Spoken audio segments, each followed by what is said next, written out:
Hello, and welcome back to Breakthrough. I'm glad you're here as we keep moving through breaking the cycle of almost.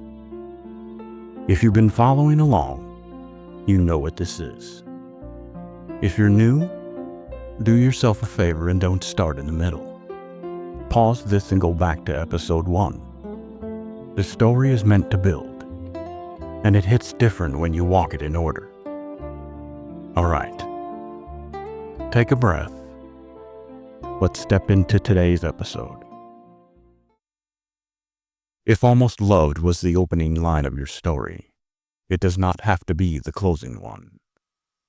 Childhood may have written the beginning with trembling hands, but God is not bound to the tone someone else set for your life. The same God Micah described as the breaker, the God who goes before his people, the God who refuses to coexist peacefully with captivity, has already proven he does not abandon children in storms and then reappear only when the sky is blue. He steps into damage early. He keeps hearts breathing when logic says they should shut down. He holds on to the thread of your humanity long enough to weave something new from it. The quiet miracle underneath this chapter is simple and stubborn. You are still here. Here may not feel glamorous. It may not feel triumphant. It may not feel like victory yet. But here means the story is still moving. Here means despair did not finalize your identity. Here means something in you survived what should have named you permanently. When you stand inside that realization long enough, you begin to sense a different future forming. A future not curated by shame or abandonment, or the fragile version of love you first encountered, but by a God who breaks what tries to break you. Breakthrough does not always begin with sound. Sometimes it begins with breath. It begins when you stop treating damage as destiny. It begins when you recognize that your tenderness didn't die for a reason. It begins when you allow yourself to believe God's faithfulness includes the parts of your story you'd rather not revisit. It begins when the word almost loses its authority to define you. The echo may remain, and the old voice may still try to speak, but it no longer carries the weight it once did because another voice has entered the narrative.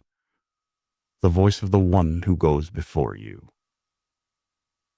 Maybe this is the first declaration this book makes over your life. You are not almost loved. You are preserved for a love that does not leave. That doesn't minimize what happened. It doesn't pretend the ache vanishes. It refuses to give abandonment the final vote. God has already begun breaking open what once confined your heart. He has been doing it quietly, preserving compassion, keeping hope alive, ensuring your soul never fully agreed to call emptiness normal. If he has gone to that much trouble to maintain your ability to feel, he does not intend for you to live permanently barricaded behind old defense systems. This is only the beginning. Other layers will surface. Safety, freedom, stability, worth, calling, joy. Breakthrough itself.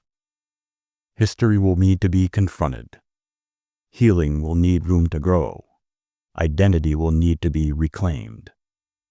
None of that happens, though, without this first step. Acknowledging that almost loved formed you and believing God does not intend to leave you shaped that way forever. The breaker isn't behind you, shaking his head at what you endured. He is ahead of you, already making room for a different ending. If he goes before you, then forward is not only possible, it is the direction your life was always meant to face. Thanks for spending these minutes with me. Breaking a cycle rarely happens in one dramatic moment. It happens in small, steady breakthroughs, one step at a time. If something in today's reading stayed with you, leave a comment and tell me what landed. And if you want to keep walking with me, subscribe so you don't lose the thread. I'll see you in the next episode.